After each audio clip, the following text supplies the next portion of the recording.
Auparavant, une autre question Internet.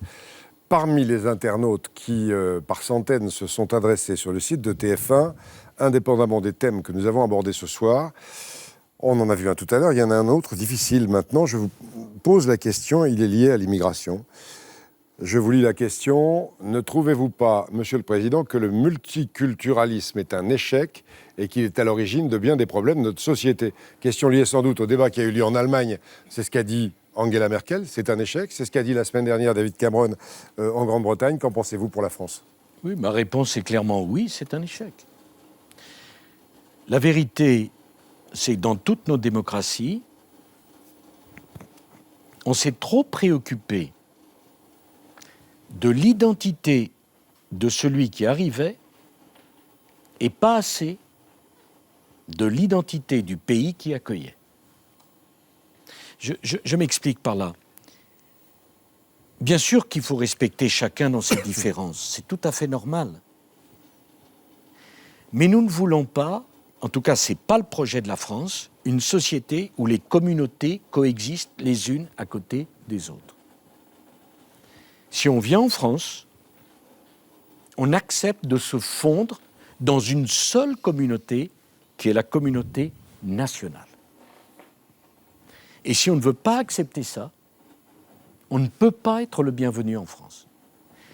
Les pays comme l'Angleterre ou les États-Unis qui ont pensé développer ce multiculturalisme, c'est-à-dire communauté par communauté, ont renforcé les extrémismes, chacun oubliant qu'il appartenait à une communauté nationale, a développé ses défenses contre les autres. Nous ne voulons pas de cela. Nous ne voulons pas de cela. Voilà. Et les choses sont parfaitement claires. Je suis de l'avis de Mme Merkel et de M. Cameron.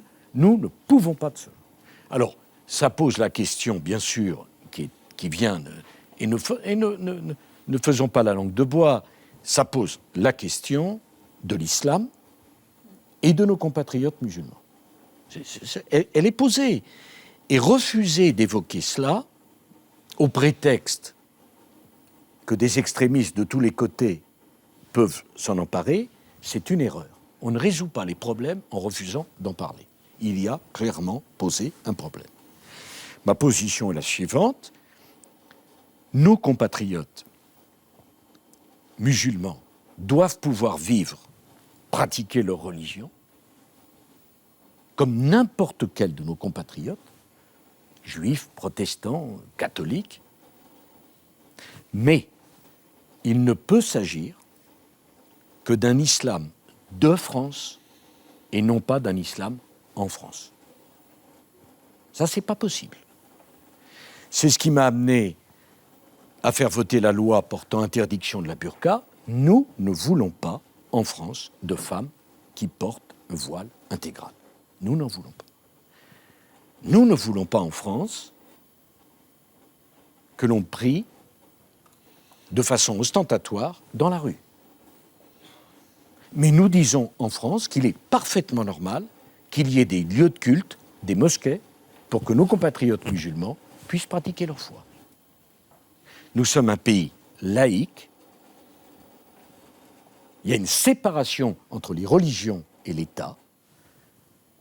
La prière n'offense personne, mais nous ne voulons pas, sur le territoire de la République française, d'un prosélytisme religieux agressif. Quel qu'il soit. Mais naturellement, quel qu'il soit. Naturellement, quel qu'il soit. Mais M. Pernaut, je pense qu'il y a une formidable hypocrisie de refuser de voir un certain nombre de réalités en face. Je le dis alors même que j'ai toujours été opposé à l'immigration zéro, qui n'a aucun sens, alors même que je trouve que les déclarations de tel ou tel leader extrémiste parfois font honte, et je le dis alors que chef de l'État, je le suis de nos compatriotes, quelle que soit leur confession, qu'ils aient une confession ou qu'ils n'en aient pas d'ailleurs, qu'ils aient une confession ou qu'ils n'en aient pas. Mais si on vient en France, on apporte bien sûr son identité à la communauté nationale, mais on respecte la communauté nationale. Et la communauté nationale française ne veut pas changer, comment? Son mode de vie, son style de vie, l'égalité entre les hommes et les femmes. Nous ne voulons pas transiger là-dessus. La liberté pour les petites filles d'aller à l'école. Nous ne voulons pas, par exemple, que des imams puissent prêcher la violence.